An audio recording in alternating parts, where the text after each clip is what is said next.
Hello everyone, my name is James Williams Jr. The following video is going to be a difficult subject to talk about. I'm going to make this video before Days of Our Lives come on. I'm going to go make me a lunch sandwich, and then I'm going to carry my ass to work after Days of Our Lives goes off. But first I'm going to try to post these videos before I go. This video will be called Not Enough. Subtitle, Not Black Enough. Alright, so if you are Native American, if you are black, if you are anybody who's mixed, this video is for you. So let us begin. First off, my name is James Williams Jr. Second off, my ethnicity is multicultural. That being Cherokee Indian, that being black, and that being white. Alright, so now that we got the hard noodles out of the way, let's get down to the facts of business. If you know me, you know my story, and you know a lot of my stories involving racial incidences. So one of my racial incidences was back in grade school where you're not really a real nigger, you're a half nigger. You're not black enough. Alright, so there's been a big problem in my life, not being black enough. The best way I can word this would be for like ABCs, American Born Chinese, or better, let me be politically correct, ABA, American Born Asians. Alright? Because American Born Asians can relate to this when they meet people from Asia. But mixed black people can relate to this when they meet people from America. Because you've probably been the victim of one of these phrases. You're just not black enough. Yeah. Now, I will explain that. I've been told that more than once in my life by black people. So, I don't know if I don't carry myself black enough. As much as I cussed, I thought I was too black. Now, obviously, that's just a stereotype, and not all black people swear at the top of their lungs. The black people in my family do, both sides.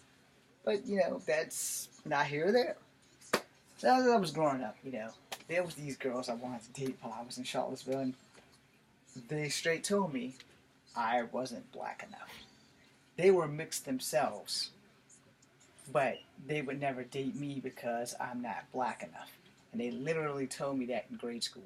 You're just not black enough. Now, I didn't know if they meant by race or by skin tone. And that is where we're going with this. Not black enough is not just race, it's also skin tone. So, that color wheel that I mentioned a few videos, a few months, about a year and a half ago, it still plays into factor of this. I've been told by many of young black girls that I wasn't black enough. And for a while, it still, to this day, kind of throws me back because I'm like, okay, are they talking about my skin color? Or are they talking about my attitude? No, because not all black people have a piss poor, shitty attitude. And cuss everybody out and start calling girls whores and bitches and sluts and shit.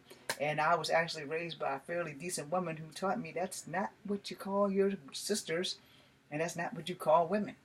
You call them by their name. Now, if a woman pisses you off, you may have the occasional slip where you may use the B word. I have an occasional slip, I still don't use the B word. I might call her a fucker, or motherfucker. I might call her an asshole, but I don't use the B word. I have to be really mad to call a woman a bitch. I mean, I literally have to be really mad. And granted, there are some bitches out there. And there are some women that I really would prefer to have called bitches. Y'all know who you are. But at the same time, that doesn't make me any better. So calling them a bitch means nothing. It won't even manifest a thought. I just try to walk away. But when I was told when I was younger that I wasn't black enough, I was confused as fuck. As I got older, I was told I wasn't black enough. Which again, I was confused as fuck. And the reason why I brought this up is because I made a video and I talked about The Rock. I talked about how people have given him a hard time for not doing enough black-based stuff.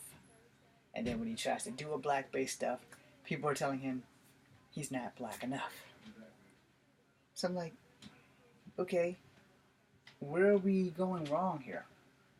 We know that he's black and we know that he's Samoan. And maybe he feels more Samoan than black. Or maybe the Samoan culture has more love for him than the black culture. We don't know. But for whatever odd ass reason, it is what it is.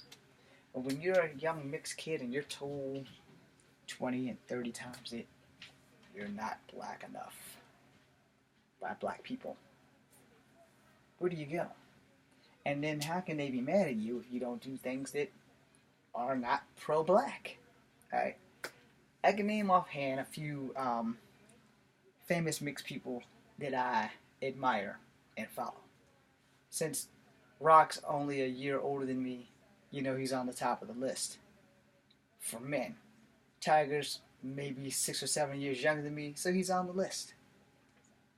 And Curry, for females, is on the top of the list because she's half white, half Japanese.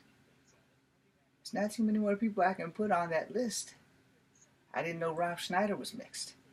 No, because he just looks like a white guy. No, but apparently he might be half Filipino. Same thing with like Dave Bautista, but I'm not going to swear to that. I'm still looking into that. But for the most part, we do exist. Us mixed people do exist. And for the mixed people who are black and have been told not black enough, where do we stand? How do we explain to black people? Because I've been told by plenty of black people, you're just not black enough. And maybe that's why I couldn't get picked when I go to these casting calls. We're looking for someone, but we're not looking for someone who's not all the way black.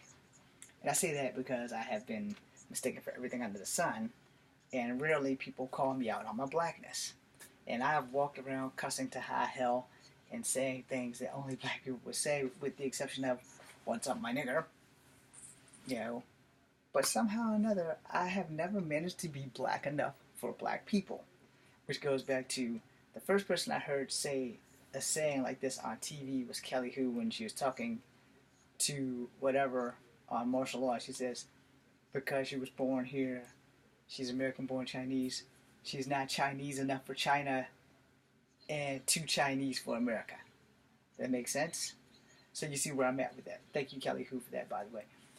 And the fact that it matters that I could so relate to that because I'm not black enough for black people, I'm not Native American enough for Native Americans, and I ain't never going to be white. Ever. But what I am is all three.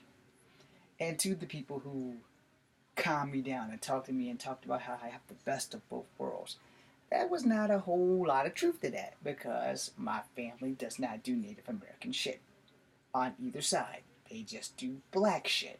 So I don't have the best of both worlds. However, I'm going to change that and start doing more Native American shit. My nephew / cousin, the other day, him and I was talking. And so I've done all the research I can for the Aquarius and myself. And believe it or not, I couldn't find a powwow within driving distance of Virginia to save my life. So I have to wait for when they have the meeting on the Sacagawea statue, and I have to wait for they have the meeting on the statue at the Mellow Mushroom. And I'm sitting there, I'm like, well, I can't find any of that on the news. And it's like, well, damn. How can I do more Native American stuff if I'm not exposed to it? Now, I can go get a Native American costume. I have to go to the Party Starts Here. It's not 1,000% like sturdy, but they work if you're just going for the look. But at the same time, I don't get to do any of the Native American stuff because we don't have any Native American stuff here in Virginia to actually do. So, not black enough, not Native American enough, not white enough. Where do we go? We go forward.